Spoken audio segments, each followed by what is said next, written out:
Welcome back, everybody, to game number 2. You're watching the GMPGL Malaysia Qualifier. Boy, is that a mouthful. This feeds into the GEST Dota 2, the biggest online Southeast Asian Dota event in terms of prize pool, with $48,000 over the course of 2013. To be awarded, it's Team Winter versus Team Mushi, or Team ABC versus Orange. Orange takes first blood. They take game 1. I felt it was really a masterful draft. I'm LD of Beyond the Summit. I'm joined here by Cinderin.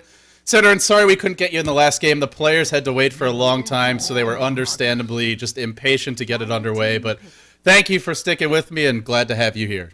How you doing? I'm glad to be here as well. Hopefully my voice, it might be a little bit rusty, but I guess I'll pick up on it. I'm going through all right? Yeah, you sound good to me. Skype should like auto balance the volume, so it should be fine. Good. Very good. Yeah, I'm really excited to see how this game 2 pans out. I mean, the first game, it looked like Orange were pretty much dominating, but then, like you said, there was this massive fight in which ABC really proved that they have the potential to play incredible team fights when they were defending their own base. But at the end of the day, Orange overpowered them with intelligent pushing draft. The game was pretty short, wasn't it? I didn't see the end timer, but it felt like it was a fast game. It took a while to actually end, but I mean, basically Orange saw, to me it looked like they saw ABC went for a greedy draft because they opened with Mag Void, and so they already had a Luna, they picked up a Chen in the second stage of the draft, and Chen just farming stack camps with Wildkin, got a really fast mech, and then they just started 5-banding and pushing. Mushi, normally known for going for kind of greedy item builds on his carries, but he didn't do that game. He went for early push timings, and the map control just wasn't there for ABC after the mid game. They had a couple of failed smoke ganks, so I feel like mostly the game just came down to really a superior strategy from Orange, and also better coordination, fantastic support play. For me, that's still the strength of this team, is Extinct and Net, really sort of the heart and soul of Orange, even if Mushi gets all the hype. Yeah, that's how it often is. The supports don't really get the recognition they deserve, but looks like ABC are speaking of going for a different kind of draft, getting the anti-mage in the first 3, and yeah, they're settling for a different type of play in this game. It seems like not as heavily teamfight oriented as before, while they still have it with the mag.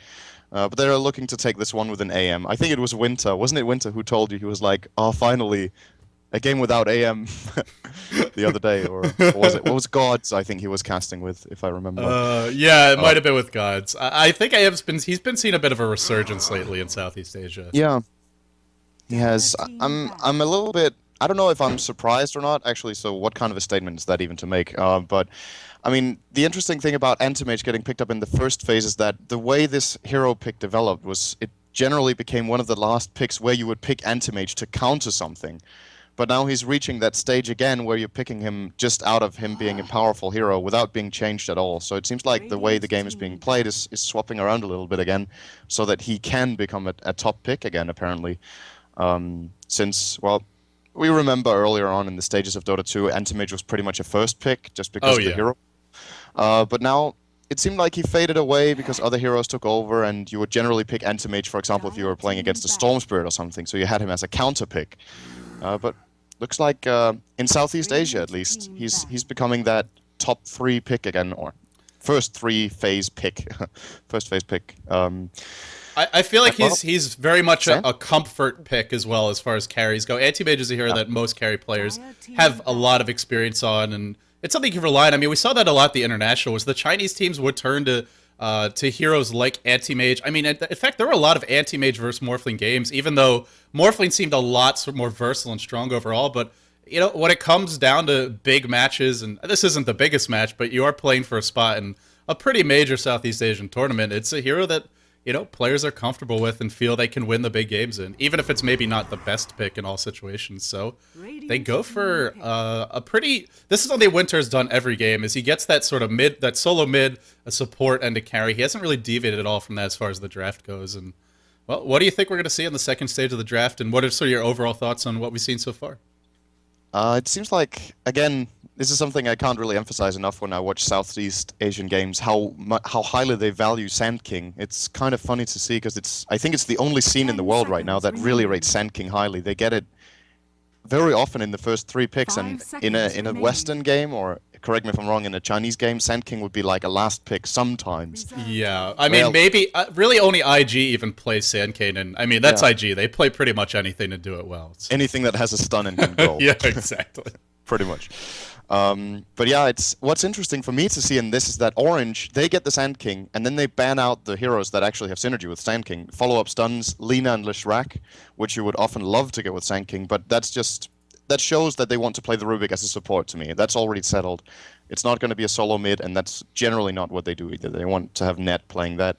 And as far as the drafting goes, like you said, ABC, they've revealed their hard carry. There's no other way to play anti-mage, so that's kind of obvious. Whereas Orange, well, the Sand King could also be farming, actually. That's an option they have. He doesn't have to be a support for them. I don't think it will be, just because of how Orange has been playing it. It's normally the 4 position for them. I could be wrong, but have yet to see it. So I mean, we do know one thing, which is that KYXY is definitely playing Darkseer, and surprisingly, they pick a Prophet who does not lane well against him if it comes down to that matchup. And yeah, obviously, I actually need to just follow up on what I said before, because now I feel a little bit like an idiot. They banned Lina Leshrac because the other team has Shadow Demon. That's probably the reason. It's a pretty potent combo. It has synergy with their own picks, but it has perhaps even better synergy with ABC's picks. These AoE heroes, especially as you saw in the last game, when Magnus hits that RP, heroes like Leshrac and Lina can do tons of AoE damage, and they have great synergy with Shadow Demon in a duo support situation. So those were really good bans coming out of Orange. They could have used them, but also, arguably, ABC, they had the first pick of the second draft, so if they don't ban the Lina or Lesh, they could be taking that right in front of the Orange's noses, but it's going to be So apparently, Sind, they can't hear you in Dota TV. I guess I forgot to tell you, but there is a ticket. Yeah, I'm turning that on immediately. I'm not. Hopefully, we don't have the volume issues we had last time. But guys, if there are volume issues, just what you can do is watch in game, or then unmute the stream and just mute the in-game broadcasters, and you should be able to hear us that way. I know we had some level issues in the past. Hopefully, there aren't any, but we'll see. So with all that being said, Night Stalker, 3 melee heroes already, and a lot of aggression from Orange. Loving this Orange, and it really, we spoke about IG a moment ago, and this really reminds me of the kind of draft they would like to run, where, okay, if the enemy team tries to go for some hard carry, some late game, we'll just take tons of stuns, heroes that really excel 10 minutes and onward, and then try to completely run over the map. And with Night Stalker and Sand King, 2 tanky strength heroes that can initiate, and then you have a Darkseer follow-up together with Rubik. It's not going to be easy for ABC to move around this map, and I think what they want to do is they might give AM a little bit of space early on, because arguably Orange doesn't really have the best lineup to challenge him on the lane. They don't have something like a Gyro or very strong lane supports or anything. So AM will get some space, and then they'll try to lock him down from the first night and onward. That's got to be what Orange is planning to do here. Wow, Ogre Magi. Jeez. And well, they have some serious buffs for this AM now. Bloodlust as well as Empower. If he gets big, he gets extra big. And Disruption. Yeah, that's true. We could see 5 a.m. coming soon to a theater near you. He doesn't stop farming at 3 a.m. It's 5 for him. Gonna use the Man's Disruption, and then Bloodlust multicast everyone, and then just run in. It's going to be interesting to see. And I was expecting this Nature's Prophet to be a position 4 in this draft, but now they've just revealed it's got to be the offlaner, I guess, and put the mag mid. Unless if they do it the other way around. Because Ogre Magi, it's not a flexible hero at all. He can pretty much... In theory, you can farm him up, put him solo mid, but he's going to be a support here, together with SD. Yeah, and I wonder if we're going to see a lot of roaming from these two. I mean, early on, they're probably going to... AM might need a little bit of help, but generally he can lane pretty well against Darkseer if you pull him. So we may see... Yep. This is sort of I mean, this goes a way back, but we used to see Ogre Magi a lot more in the metagame, and it was usually just when there was dual roam strategies were all the rage, with 2 supports, often not even junglers, just 2 good ganking supports with stuns and disables, heading all over the map trying to set up early kills. I guess the issue is, Orange have some pretty tanky and elusive solos in the Darkseer and the Night Stalker, so not going to be the easiest kills to find. No, that's kind of my concern right now for the ABC lineup, to be honest. It looks like they have... Yeah, this is the Luna last pick. No big surprise there. Coming out for Orange, Mushu will be handling that. But my concern for ABC is that if this early game doesn't work, there's all the weight in the world on AM. He has to... I mean, the problem for them is, in terms of drafting, they've got RP, they've got Magnus with that AoE setup, but they have nothing to combo it with. There's no AoE abilities that they can use on the RP, so it's still going to be down to single target damage coming out of WTF. I guess it's WTF playing... that's Huntrash player, right? Yeah, it's Huntrash player. Or it should be. Yeah, I think it is. Ogre Magi, he's got Ignite as an AoE ability, and they have Nature's Prophet Ultimate, but that would have hit anyway. So the RP isn't really giving them too much combo potential with these heroes. So if the early game doesn't work out, I'm afraid to say, but I think Orange will actually run over them if ABC fail to execute a good early game. Even with the AM to fall back on, he will have to carry too much if these heroes don't get their space. And they also have a really good lineup just to kill that AM. I mean, he's got to have a Manta style or the Silence. And this is one of the things we saw was kind of the natural counter.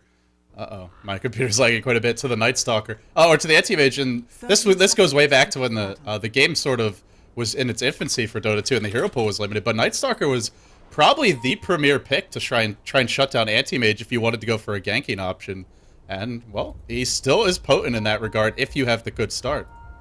Yeah, and that's the thing about Crippling Fear. It's pretty much, it's a 1-point wonder in a way. It's a 5-second silence on level 1, and then you get 1 point per skill point after, 1 second per skill point after that. But just that 1 skill point, 5-second silence in the first nighttime, at that stage, Anti-Mage doesn't have anything. He might go Treads or Tranquil Boots, and perhaps he'll have a Ring of Health, or something like that, toward his Battle Fear, but he'll have no survivability at all. And this Night Stalker, if he gets a Crippling Fear, and then a Void Off, and there's any sort of follow-up stun, the dude is pretty much dead. They'll need Winter to play this really smart with Shadow Demon, I think, because it's not easy being Anti-Mage in this game. Well, he's going to have 2 extra Shadow Demons to work with. Let's see if he can make them count. They're parked bottom, but this is smart by Orange. It's just not a safe lane for the Prophet. He's not going to be here. Neither's the Darkseer. Oh, sorry, I'm getting the teams mixed up with the Darkseer. Oh, yeah. Sorry, fixing the overlay, guys, so that we have Sidnard's name, and he is the caster for this one, not Gods, of course. Gods is busy killing Russians, because that's what we do here in America. But yeah, so... Yeah, okay. So what do you think about the lanes? They're giving away free farm to the Anti-Mage right now. They're trading it for a Luna and a Darkseer, who's not... we may see the Darkseer rotate to the safe lane so far. Both teams abandon the off lane. It's become really more common. In SEA, it's either aggressive tri-lanes or just abandon the off lane. There's like no middle ground. Yeah, I mean, as far as this laning goes, it's pretty much, it's what I would have expected. Orange realizes they can't really challenge the lane of ABC because the Anti-Mage has some really strong support early on from the Shadow Demon and Ogre. So they're just going to take the trade-off, and I feel like this game is going to be pretty much a stalemate for the first 5 or 6 minutes. What I'm interested in seeing is when the nighttime kicks in, because I feel like Ohio is going to be the big player in this game early on. And if he can cause Anti-Mage trouble, and Mushi will farm meanwhile on Luna, the game is going to slowly but steadily run in Orange's favor, and both teams will just be pulling for experience on the supports right now. And I mean, I think really the game plan for ABC is try to stall, get AM the farm, get some space, whereas you could say there's more pressure on Orange, but it's not so that they still have a hard carry in Luna, and they have great setups for her with lots of blockdown and stuns. So even if AM gets items, I don't think they're too concerned about it as long as he doesn't get complete free farm on the map. Well, he's getting it for now, but like you said, it's not about this first 5 minutes, it's about the next 6 to 7 or so. That's really going to determine how the game develops. Net has an Invis rune, and he's looking for that courier coming for the middle lane, potentially. Oh, no, sorry, Mag already has his bottles, never mind that. He's just going to hunt around the jungle. No LGD int tactics for him. Just going to harass Prophet. I think that's a miss. Nice gank from Net. Next level play. That's the mind games right there. There's nothing else. I'm here. Yeah, I mean, if you fear scorpions, I guess maybe that's intimidating, but otherwise not so much. But interesting for me, honestly, in this is to see that Net is running down in the jungle to just annoy Prophet a little bit, because I would have expected if Orange are pulling to get experience, they really want levels on the Sand King. It's one of the worst heroes in the game without levels. Very short range stun that's almost impossible to get into if the enemy has some disables themselves. And, well, to be honest, he really needs this range to get them the fights later on, but they're giving the experience to Rubik. Perhaps they feel like they have to get the RP stolen. I want to say it's like the one lingering vestige of greed on this team, because, I mean, the one thing that you could say about Orange, like in the G1 LAN tournament, particularly at the LAN finals, but also just in some other events, is Mushi was just playing too greedy, and they had Mushi and Yamate both playing carries who needed too much farm, really for the metagame where it was all about the face rush lineup from IG and just aggression in the laning stage. Heroes that can contribute early.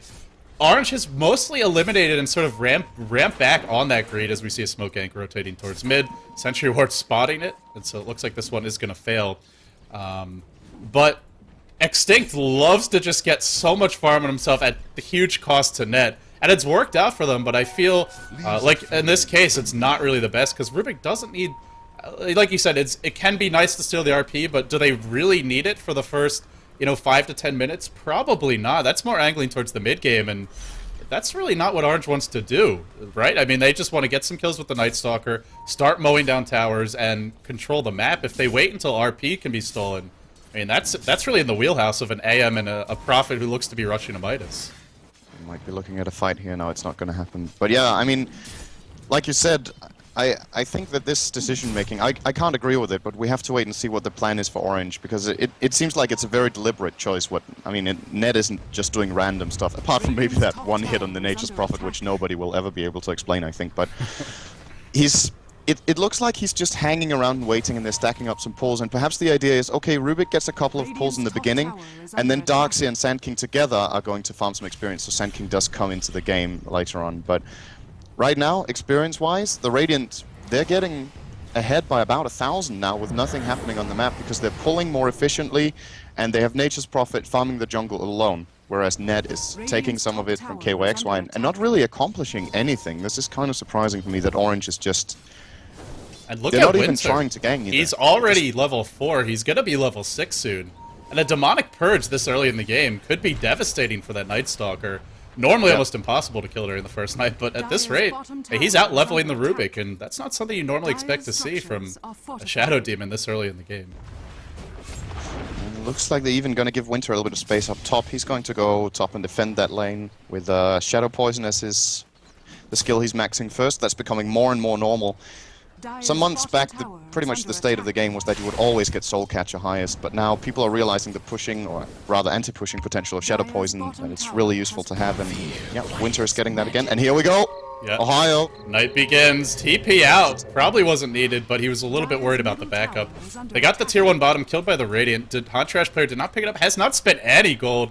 He's sort of been, for me, the story of this team ABC, because at least for me, he was one of the lesser-known players. I know he's had a lot of experience in Han, of course, hence the name, as well as some in Dota, and he's been impressive in his performances. I feel like sort of similar to Kachik Imba, who we saw earlier playing for Orange, not in this game, however. Just in terms of an unknown player who's showing some good mechanics, pretty solid decision-making overall, and I mean, it certainly helps when you have a player like Winter as your captain, but let's see what he can do in this game. Looks like he's chosen Battle Fury in the end, holds on to 2k gold, then buys the Ring of Health. Yeah, it's what he's got to do. He'll definitely need it. If he gets this much space, he has to go for the Battle Fury for two reasons. First of all, because, well, obviously he needs to farm as fast as possible, but the other thing is, it's going to force Orange to feel like they have to do something. If Anti-Mage would have gone for a different item build with Manta first or Vanguard, which people would build a long time ago, or maybe Vladimir's offering, they wouldn't feel any pressure on them. Then they could have just farmed the Luna for the Anti-Mage. But if he goes for the Battle Fury, time is ticking for them, and they want Orange to feel the pressure right now. Speaking of pressure, it's first night, and this Prophet's in a lot of trouble. He doesn't have mana to TP. Now he's got it, but he's silenced. He can't use the teleport scroll. It's a little bit more expensive, but here comes the backup. The Cavalry has arrived. Night Initiation comes in from the Mag, looking for the RP. Only catches Night Stalker, but can they bring him down? This should be our first blood. A completely wasted Mana Void, but they do get the kill. Goes to the Anti-Mage in the end, so the Battle Fury coming really soon. Sitting on 46 CS. A little bit behind Mushi, but with that first blood. 1,400 gold off. We could look at it at about 11 minutes, I think. Yeah, and that's with boots as well, so he's going to be able to farm really efficiently. But this is something I really dislike. I've seen this from a lot of the SEA anti-mage players, is they rush the Battle Fury, but they don't go for the burning build. They don't take stats. Yeah. Very important against Night Stalker, and they're not maxing Blink, which really accelerates your jungling. So I gotta say, I question this. I've seen it from a lot of players in Southeast Asia. Maybe there's something I'm missing, but also his lane was empty. I mean, who are you going to kill with that mana burn early on? Doesn't really add up. Oh, I feel like it's a lot about habits for many players. I think what build they go for. This might be what he's usually building with AM, so he might not be putting too much thought into it and just building what he usually does. But oh, we even have a kill up top. Winter, double kill. Big dive, and ABC is here. Drive by from the Meg. The Prophet ult sniped the first kill, although Winter got the the credit for it, but the Prophet ult did most of the damage, and sitting on, he's got his Midas now, and I mean, this is a good opening for an anti-mage Prophet lineup. If he goes early Midas, anti-mage goes early Battle Fury, this is a lot of, this nighttime is precious, and this first night is mostly being spent with Night Stalker either dead or running for his life, not how you want to spend it. Yeah, I've got to say I'm very surprised that they haven't accomplished killing anything yet with Orange, but again, I feel like a lot of it can be attributed to the fact that their supports, it was a good counter gang on bottom, but also the right heroes weren't there. The Sand King is still, he still needs space, he hasn't been involved yet, has to get the levels up, which he didn't get in the first 10 minutes. So they need to give him space, and it's effectively wasting Night Stalker's time right now, where he could really accomplish something with his teammates, but the supports are getting levels instead. And I feel like a couple of successful smoke ganks could really be beneficial. Oh, trying here, Huntrash player is gonna get silenced as well. This might be a kill. Iron Shell is still up. Can they get a Lucent Beam? No, they can't. He's actually gonna get Oh, they throw out the Eclipse! What you're gonna do if you're Orange, you have to try to force fights, but if you're not even winning the fights you're forcing, you're in a really bad position. Yeah, guys, sorry about that. It looks like XSplit actually reset my ingest server, so that's why there's some lag. I was actually up. Prophet's in trouble. Prophet's gonna melt. He will get picked up. Kill the Prophet. Nobody wants to kill him, apparently. Now he's proud of himself. He's got the Shadow Amulet. Is he really gonna live? No, they vacuum him in at the last possible freaking second. I cannot believe that he lived for that long. Maybe they're lagging or something. That was just bizarre. Huntrash player taking some big damage is going to break away. He's joining the fights with only a... Oh, there's an RP after the Epicenter's already channeled. A disastrous fight. Really just crumbling his ABC. So many questionable things in that engagement. And even with Prophet living for a while, he still dies in the end. Huntrash player also not applying any pressure to the lanes.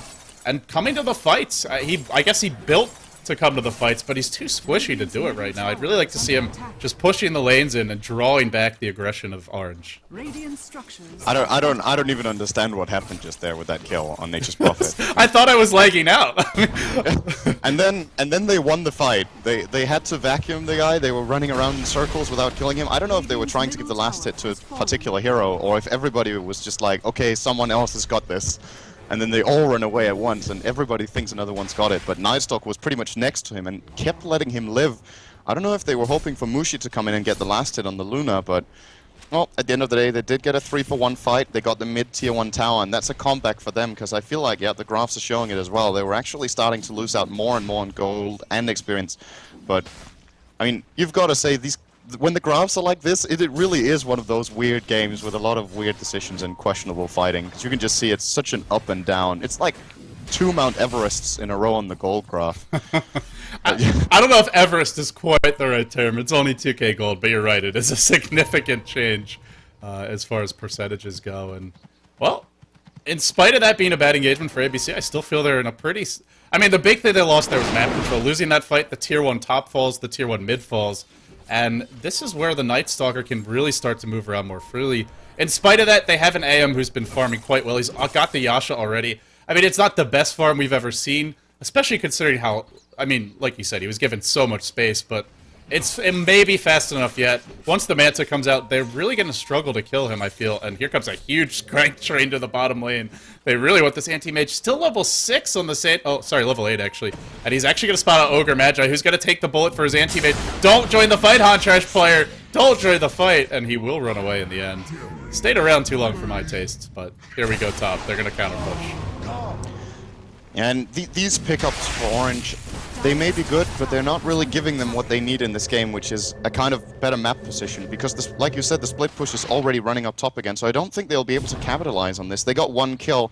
If they try to push and fight bottom now, if ABC are in position, I think they could take it with the Magnus, with an Invis Rune, Blink, and RP level 2. And Orange, they could be getting into a really bad fight here. Night Stalker, he used his ultimate to get that kill on the Ogre Magi, so there's no NS ultimate. And Nighttime is not close by, and he's not even got a Vanguard. Here we go! Oh, there's the big RP. Now the follow-up comes in. Ogre joins the fight, but Eclipse is here, and Mushi's still alive. That early Ogre Club may have saved him yet. No, he's gonna drop in the end. The Epicenter channel to the back lines, though. 3-for-1. And that was with a great RP initiation, but didn't get all 3, and, I mean, just underestimated how tanky that Luna is. Yeah, and I feel like the Entomage, he wasn't there, was he? He came in a little bit later, and they didn't get the opening they were looking for. And I think that was what we were talking about earlier as well. They can land a good RP, but who's going to make the kills? When it lands, they don't have the AoE follow-up, they don't have the burst damage. Entomage kind of has to be there when the RP lands so they can kill the Luna. The other heroes, they don't have the damage. You just saw it right there. Perfect RP, good skewer, and Luna didn't care and got an Eclipse off. I mean, you never want that to happen in your game. Look at the wars from Orange. I mean, oh wow, this is just incredible. All of a sudden, vision everywhere, and that second nighttime is about to kick off. What a perfect time to have it. Unfortunately, Nightstalker's a bit poor, but he does at least have the Vanguard up. The haste are now bottled, and they really need to kill this AM before he completes his Manta. He's getting close. And actually, just want to point out a funny little detail we have. Oh, maybe we need to wait with that Orange on the hunt. Oh, it doesn't look like they'll find anyone. This is such a clowny game. Huntrash player getting blocked by his own Prophet's Trance will escape in the end. And now the jungle is not safe. The fun thing about this fight at bottom is that I'm not sure if this is something Orange thought into their draft. It's a funny little detail. When Luna uses Eclipse, it's going to be nighttime for 10 seconds. That's how Eclipse works. So if Nightstalker has his ultimate on cooldown, he at least gets that 10-second buffer during daytime if Luna uses her ultimate.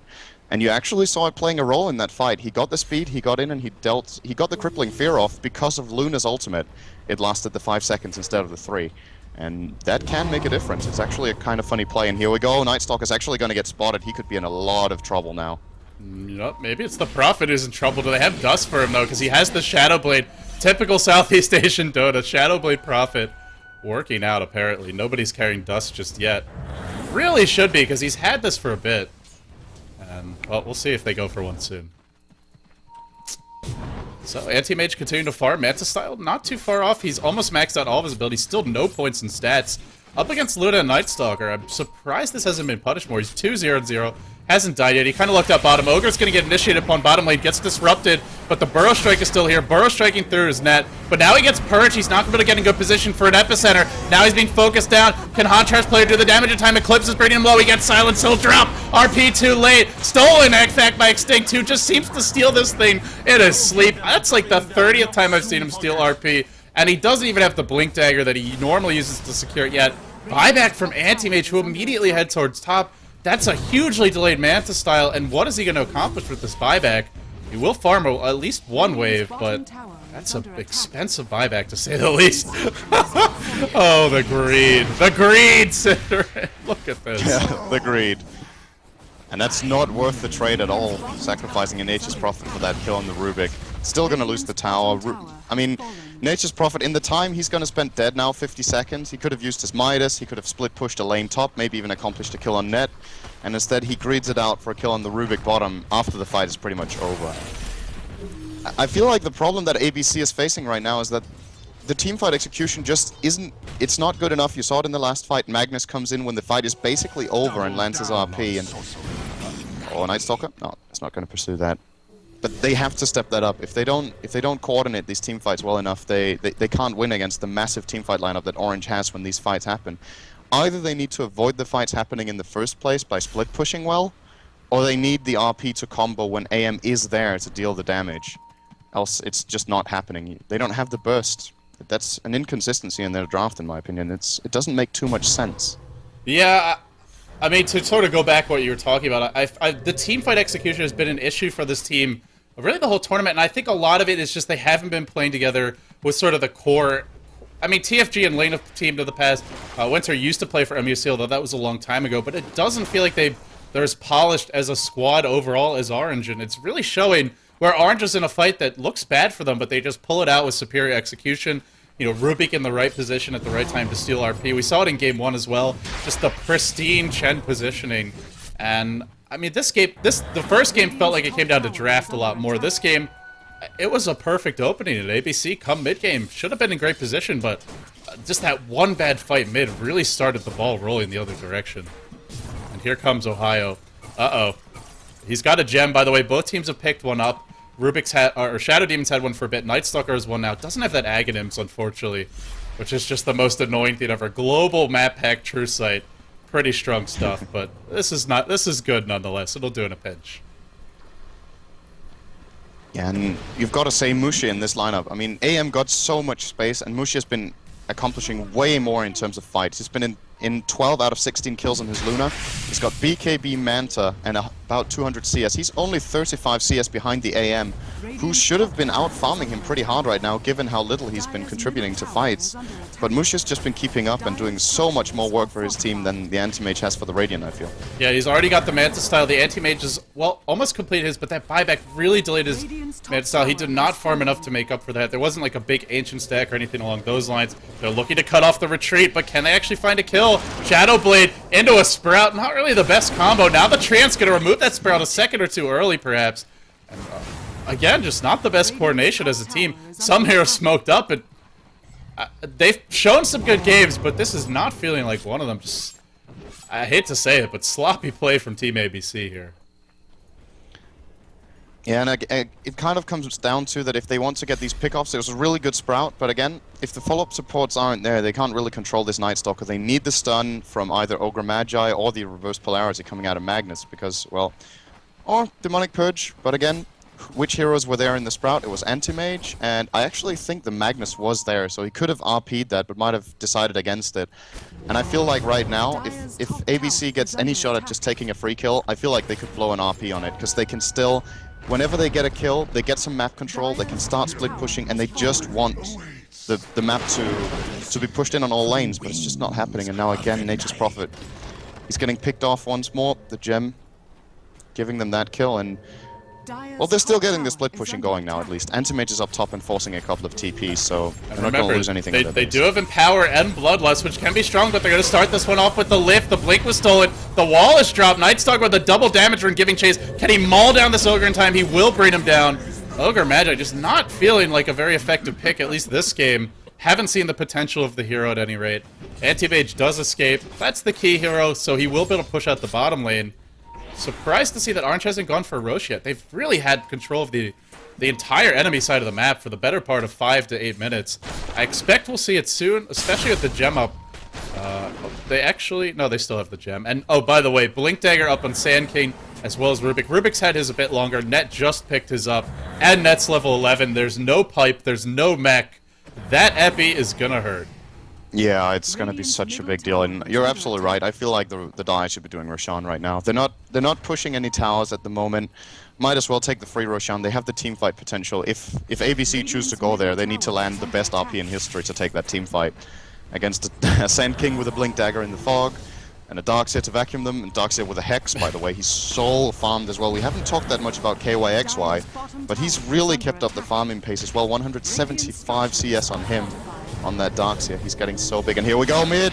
Uh-oh, Ogre gets the blink in to start it off with the telekinesis lift, and now Ogre Magi's in trouble. Lucid Beat bringing him low. He will fall, and the vacuum to bring Winter back into place, but they're actually just going to abandon that and back off. They got what they came for, which was the tower. Mushi says, let's retreat, and they will do so. I mean, the problem is, even if they get a good RP, Extinct has a blink. How do you protect that RP? It's almost impossible to catch him, and I guess maybe the Prophet can backstab him with the Shadow Blade and try and just sprout him, but and auto-attack him so he can't use the blink. Such a nice play by Net. What did sorry, I must have missed that. And Anti-Mage went on him. He used the Sandstorm, of course, because AM has no True Sight, and the moment Nature's Prophet TPs in, he's basically landing with the teleport, and then Sand King burrows and blinks while the dust is midair. So, the dust whiffed, they failed the gang, and again, I feel like the elusiveness of these Dire heroes is causing some trouble for ABC, because they want to get kills, I think, and split push at the same time, but I feel like right now they should completely dedicate everything they have to this split push, because in terms of fighting and ganking, they're not in a position to try to do that. They just have to delay the end of this game and hope for Anti-Mage and Nature's Prophet to get big items, and finally now Nature's Prophet up onto the top lane using his good attack animation and high damage to push this out fairly quickly. Probably going to rotate into the jungle and try to get that Midas used, and I wonder what we're going to see next for him. It's going to be a Scythe of Ice. Just bought the ultimate orb. Yeah, I mean, at this point in the game, the Orchid or anything along those lines just isn't going to be effective. Luna's got a BKB. The supports have Blinks. You're unlikely to even trap them. I mean, maybe backstabbing the Rubik could be nice, but oh boy, they're going into Roche, scouting out the Trance here. They're finally going for it, but it's not really the best time. Anti-Mage, look at all the buffs on him. He's gonna hit like a truck. He doesn't even really need a butterfly. He can probably just go straight for. I mean, I guess he needs the HP, so probably a hard. It's a lot of physical damage to worry about. Hunter's play still feels very squishy because he hasn't gone for any points in stats until now. Yeah. And I have to say, I feel like the problem for this anti-mage is right now, I feel like in this kind of draft and against the enemies they have, he's forced to go BKB in my opinion. And that's, again, that's an inconsistency because then he... Oh, here we go! RP. Catches out too. Burrow Strike as well is going to come in, and Epicenter being channeled. Not going to do a whole lot on the anti-mage, but it cleans up the supports. Mushi joins the fight. It's an absolute train wreck. Huntress player actually tried to blink north after walking south through the river. Clean up the backlines. He couldn't do it, and now Roche is definitely open with no RP. There's just no way to fight this. And there we go, exactly the BKB. Like I said, I feel like he has to get that to even have a teamfight presence with the anti-mage. And that's a problem in consistency in their lineup, because they drafted the Ogre Magi. You've got to expect, at least partially for the Bloodlust, which he's maxing over Ignite. But he can't Bloodlust the anti-mage. When he BKBs, it should Dispel, right, in Dota 2 as well. Yeah, I mean, BKB removes pretty much every buff in Dota 1. Power as well, because that was a bug and that got fixed. I'm sure of that. So, Empower and Bloodlust, the moment he has to go into the fight, he'll have to remove them anyway. It really is kind of at cross purposes, and I mean, that's one of the big strengths of Ogre Magi. He really scares... You know, you don't pick him for multicast. He's a decent tanky support, but if you just want him for his spells, there's... Aside from a Bloodlust, there's nothing unique about the hero, really. So, I mean, if Bloodlust isn't working on your carry, it largely defeats the point of it. Yeah. Well, AM, at least when he's not fighting, he's going to farm frickin' fast with these buffs, so that's good for him. I mean, Bloodlust and Empower, he's basically... What's his cleave percentage? It's 85, right? It stacks completely, I think. So, okay, cleave... Empower is level 3 right now. So 75% cleave on the anti-mage with Bloodlust attack speed. He can clean the jungle very fast. He still feels horribly squishy, though. I mean, I feel like this Luna... The Night Stalker could just man up and kill him with like 7 or 8 auto attacks. Sure, he's got the BKB, but I mean, if he's ever caught with the blink on cooldown, he's gonna die damn fast. And I mean, Butterfly's coming soon for Mushi. How are they gonna stop this push? Can ABC actually win this late game? Their lineup was largely based, especially the way they built their heroes, split pushing, drawing the game out, and then just have accruing a huge item and map control advantage. Here comes Extinct, jumps in on the anti-mates. There is backup. The Magus waiting here for the RP. Black Hole, but Black King Bar is used there, and then Rubik will be assassinated. They jump away, so they get a nice kill on the Rubik, but nothing beyond that. So a small victory, that'll buy them some space to push out the lanes, but not going to be going for Roche or anything like that, as it is currently dead. And I think you really hit the nail there with saying it's going to buy them some time. If they ever, it's what I said earlier on as well, if they manage to get one kill pickup so that Orange don't feel like they can go, wow, really? Big initiation. There's an RP available, though. They think of going into this. Net's going to get caught by the Soul Catcher. Hasn't taken damage yet. There's your damage. There's your multicast. He should fall momentarily. Burrow strikes away. Only delaying the inevitable. Gem hits the floor. Will anyone deny it? No, they're all on the way out. The RP was not used. They just decided to abandon ship and 1 for 1. This is really good for the Radiant, I think. I feel like ABC are getting a lot of space right here, and surprised by Net here. He went into... You saw him standing in the side, inside the trees. He had Blink ready all the time, and he was just waiting and waiting and waiting and waiting, and then eventually gets hit by something and can't Blink. So I feel like he gave away a freebie there, and yeah, if he wouldn't have done that, they might have been able to push it through, which perhaps they're going to anyway without the Sand King here. It's a ballsy play, but Mush is so farmed right now, it's unbelievable. Yeah, and there's a Scythe of Ice and Prophet, keep that in mind, but he's got BKB, and if he gets that off, this is going to be a pretty much unkillable hero. RP on 2, but didn't catch Mushi, and that means a lot of glaives bouncing through, destroying everyone. They all melt. Mushi is absolutely fat as all get out. Can he get Rex, though? That's the question. The BKB is gonna die twice if he stays here. This is an overextension. Oh, he could have. He had a moment there to back. He didn't. He gets caught by his disrupted illusions. But maybe the glaives are gonna kill off Winter. No, Winter will be okay. The Scythe is off cooldown. Guy's done now. I think he's pretty dead. Yeah, he's really freaking dead. Oh, but maybe the trade. No, maybe he's not dead. Net comes in. They just abandon the fight. Anti-Mage. Did he have Mana Void? No, it was on cooldown. Prophet did use the Hex, but there just wasn't the follow-up. Looked like it was bad, but Net was there with the big bailout, and, well, it's been a sloppy affair, to say the least, this past 10 minutes. Weird fights and weird game overall, and, well, I mean, the commentary, we're sitting here guessing on whether they can go or not, because we really don't know. Whoa. Weird stuff going on. It's kind of hard to guess, but at the end of the day, that worked out really well for Orange. I didn't think they could accomplish that, especially not with the fight they got in the beginning. Mushi, he might have got off a good Eclipse and got them one kill on, I think, the Ogre, but Entomage got a double kill, he got out, and Net was still dead in the base, but he shows up on time with the Sand King and gets up a good epicenter to seal the deal on the racks there, but what a mess. What a mess. To put it mildly. Anti-Mage up to 4k. Mushi did lose the Aegis, but he's got a Satanic now. Of course, he's not. If he's smart, he won't buy it yet. You want to save for that buyback. If they lose a big fight and Mushi does a buyback, they do lack physical damage. It's all Mushi. Night Stalker's gone utility with Vlad's and Vanguard. Obviously, nobody else really has physical damage just because they're heroes. So, Mushi's got to save for that buyback, but at the same time, he's so fat. No, he's not going to. Reaver... Oh, no, he already had the Satanic recipe, so he's close to buyback as it is. 200 gold away. He's unkillable almost. That's true. If they don't burst him down, he's going to wreck them, and you can just wait and see when he's going to have these bouncing glaives push the entire base again. It's not easy being ABC right now. They're going for a Rax trade-off, I think. I don't think they'll go back for this, but to be fair, even though they have these pretty good heroes with Bloodlust, I don't think they're faster than Orange anyway. Yeah. Luna's a very fast hero. I think the highest base move speed in the game. Very difficult to run away from. Oh, Prophet tried to TP away. Will get caught by a Burrow Strike. There's no follow-up, though. Meanwhile, the Rax is being breached on the bottom lane, and the TPs will come. Contrast player blinks forward, has to be careful. Mushi pops the Eclipse, the BKB is here. Contrast player is waiting for the backup, he's waiting for the RP. The RP is there, catches Mushi, drive him back if you can, but he's got the BKB, he's got the Satanic. And in the end, this Mag just pays with his life, and now RP's on cooldown. And Prophet ended up dying top at the end. It looks like he couldn't get away. Darkseer picked him up with the Hex and the Vacuum. And this is Rax. This is probably game. Orange are going to take it in a sloppy affair. And that RP from Magnus, the BKB from Mushi wasn't used yet. They had no damage to kill the Luna during it. That's the problem even. I mean, they can land a fantastic RP. I think they're going to lose the fight anyway, because they can't kill Mushi during it. He's going to pop BKB, Manta, and Satanic and just right-click everyone down. And like you said, it's probably over. They won't have time to get their heroes back out. And yeah, it's GG. All of a sudden.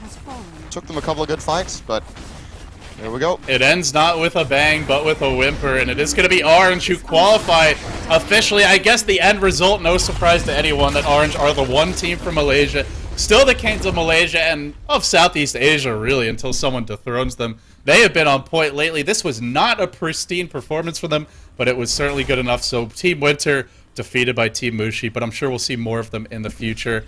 I'm LD. He's Cinderin. Cinderin, thank you very much for joining me. Sorry you couldn't get into Game 1.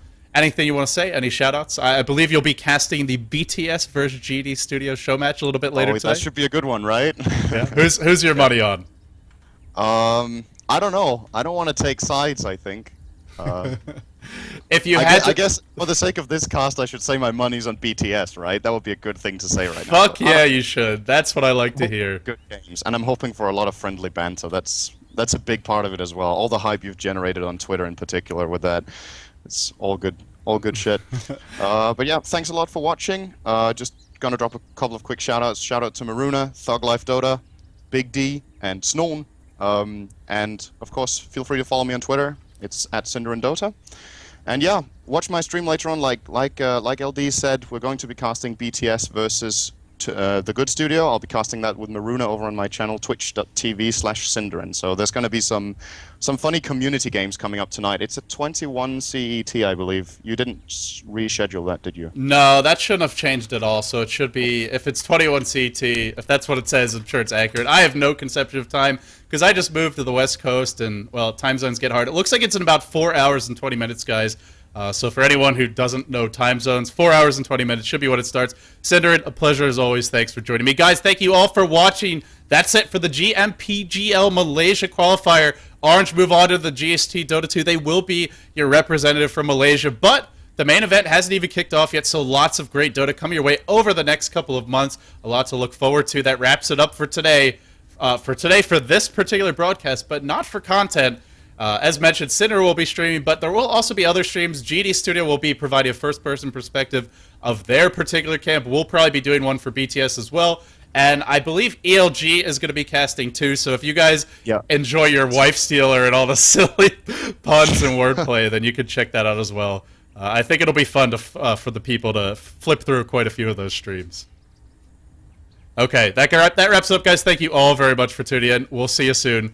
BTS versus GD Studio. The GD Studio shall burn. It shall fall. They shall not stand. They shall not pass. But you'll have to wait 4 hours and 20 minutes to see it all go down.